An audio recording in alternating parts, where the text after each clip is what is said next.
ಇವತ್ತು ಬೆಳಗ್ಗೆನ ಮಳೆ ಹತ್ತೈತೆ ನೋಡ್ರಿಪ್ಪ. ಬೆಳಗ್ಗೆನ ಮಳೆ ಹತ್ತಂದ್ರೆ ನನ್ನ ಮೂಡ್ ಫುಲ್ ಆಫ್ ಆಗಿಬಿಡ್ತೈತಿ.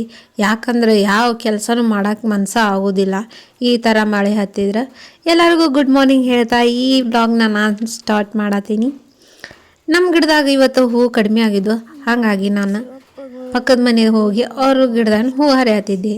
ಅದು ಬಿಳಿ ಹೂವು ಹರಿಯತ್ತೀನಿ. ಯಾಕಂದ್ರೆ ಇವತ್ತು ಮಂಡೇ ಆದದ್ರಿಂದ ನಮ್ಮ ಶಿವಪ್ಪಗೆ ಬಿಳಿ ಹೂ ಅಂದರೆ ಇಷ್ಟ, ಹಾಗಾಗಿ ನಾನು ಬಿಳಿ ಹೂ ಹರ್ಕೊಳತ್ತೀನಿ. ಇದಕ್ಕೆ ನಮ್ಮ ಕಡೆ ಬಟ್ಲು ಹೂ ಅಂತವ್ರ. ನಿಮ್ಮ ಕಡೆ ಏನಂತೀರಿ ಕಮೆಂಟ್ ಮಾಡಿರಿ.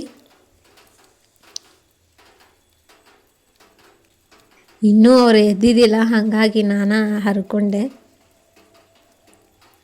ಈ ಥರ ಮಂದಿ ಮನ್ಯಾಗಿನ ಗಿಡದ ಆಗಿದ್ದು ಹೂವು ಹರಿಯಾಕ ಮಜಾನ ಬೇರೆ ನೋಡ್ರಿ. ಮಳೆ ಬಂದೆಲ್ಲ ಹೆಂಗೆ ಹಸಿ ಆಗಿಬಿಟ್ಟೈತಿ. ನಾನು ನೆಕ್ಸ್ಟ್ ಇವು ತೊಗೊಂಡು ಹೋಗಿ ಪೂಜೆ ಮಾಡ್ತೀನಿ.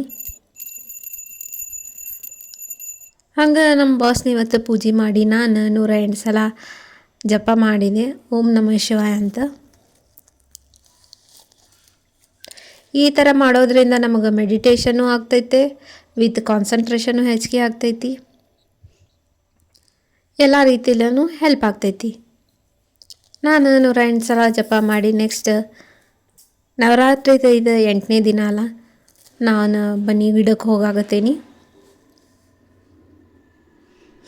ಅಲ್ಲಿ ಹೋಗಿ ಪೂಜೆ ಮಾಡಿಬಿಟ್ಟು ಆಲ್ರೆಡಿ ಎಷ್ಟು ಮಂದಿ ಬಂದು ಪೂಜೆ ಮಾಡಿ ಹೋಗಿದ್ರು. ಈಗ ಸ್ವಲ್ಪ ಲೇಟಾಗಿ ಆಗಿಬಿಟ್ಟೈತಿ. ಅದು ಯಾಕಂದ್ರೆ ಮಳೆ ಸಂಬಂಧ. ಆಮೇಲೆ ನಾನು ಗುಡಿಗೆ ಹೋಗಿ ದೇವಿದ ದರ್ಶನನೂ ಮಾಡಿಕೊಂಡೆ.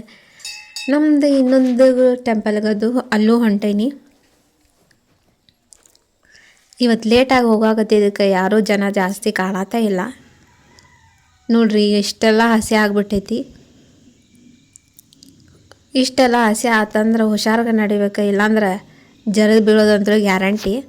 ಹಾಗಾಗಿ ನಾನು ಪೂಜೆ ಮಾಡಿ ಅಲ್ಲೇ ಸುತ್ತೋರದು ಬಂದುಬಿಟ್ಟೆ. ಮನೆಗೆ ಬಂದು ಸ್ವಲ್ಪ ಕಾಫಿ ಕುಡಿದು ಕೂತೆ. ಆಮೇಲೆ ಇವತ್ತು ನಾಷ್ಟಕ್ಕೆ ನಾನು ರಾಗಿ ದೋಸೆ ಮಾಡಿದ್ದೆ. ನಾನು ಜಾಸ್ತಿ ರಾಗಿ ದೋಸೆನ ಮಾಡ್ತೇನೆ, ಯಾಕಂತಂದ್ರೆ ಹೆಲ್ತಿಗೆ ಇದು ಒಳ್ಳೆಯದು. ಉಪ್ಪಿಟ್ಟು ಅವಲಕ್ಕಿ ಮಾಡೋಕ್ಕಿಂತ ಈ ರೀತಿ ಮಾಡ್ಕೊಂಡು ತಿಂದರೆ ಚಲೋ ಆಗ್ತೈತಂತ. ಅದಷ್ಟಾದ್ಮ್ಯಾಗ ಸ್ವಲ್ಪ ಬಟ್ಟೆ ಮತ್ತು ಪಾತ್ರೆ ತಿಕ್ಕು ಇದ್ದವು, ಹಾಗಾಗಿ ನಾನು ಅವೆಲ್ಲ ಮಾಡಿ ಮಧ್ಯಾಹ್ನಕ್ಕೆ ಬ್ಯಾಚುಲರ್ ಪಲಾವ್ ಮಾಡಾಕತ್ತಿದ್ದೆ. ಇದಕ್ಕೆ ಯಾಕೆ ಬ್ಯಾಚುಲರ್ ಪಲಾವ್ ಅಂದರೆ ಭಾಳ ಸಿಂಪಲ್, 5 ನಿಮಿಷನಾಗ ಮಾಡ್ಕೋಬೋದು. ಹಾಗಾಗಿ ಇದಕ್ಕೆ ಬ್ಯಾಚುಲರ್ ಪಲಾವ್ ಅಂತ ನಾನು ಹೆಸರಿಟ್ಟೇನಿ.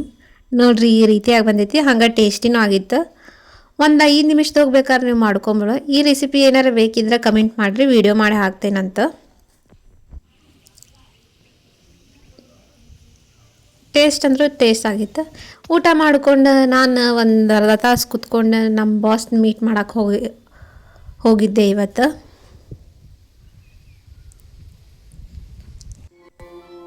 ಹಂಗೆ ಬಾಸ್ಗೆ ಮಾತಾಡಿ ಸ್ವಲ್ಪ ಹೊತ್ತು ಕೂತ್ಕೊಂಡು ಸ್ವಲ್ಪ ನೇಚರ್ ಅದು ನೋಡ್ಕೊಂಡು ಬಂದೆ. ನೋಡ್ರಿ ಎಷ್ಟು ಚೆನ್ನಾಗೈತಿ. ಒಳಗಡೆ ಒಂದು ಶಿವಲಿಂಗ ಐತಿ, ಇಲ್ಲಿ ಹೊರಗಡೆ ಒಂದು ಶಿವಲಿಂಗ ಐತಿ. ಹಂಗೆ ಅದ್ರ ಹಿಂದ್ಗಡೆ ಒಂದು ಹೊಂಡನೂ ಐತಿ ಸಣ್ಣದಾಗಿ. ನೋಡ್ತಿರ್ಬೋದು ನೇಚರ್ ಎಷ್ಟು ಚೆನ್ನಾಗಿ. ಬೇರೆ ಯಾರು ಊರಿಂದ ನನ್ನ ವಿಡಿಯೋ ನೋಡತ್ತಿದ್ರೆ ಬಂದು ಒಂದು ಸಲ ವಿಸಿಟ್ ಮಾಡಿರಿ. ಯಾರಿಗಾರ ಅಡ್ರೆಸ್ ಬೇಕಿದ್ರೆ ಕಮೆಂಟ್ ಮಾಡಿರಿ. ಮತ್ತು ನಾನು ಅಲ್ಲಿ ವಿಸಿಟ್ ಮಾಡ್ಕೊಂಡು ನೆಕ್ಸ್ಟ್ ನಾನು ಮಾರ್ಕೆಟ್ ಸೈಡ್ ಹೋಗಾತಿದ್ದೆ.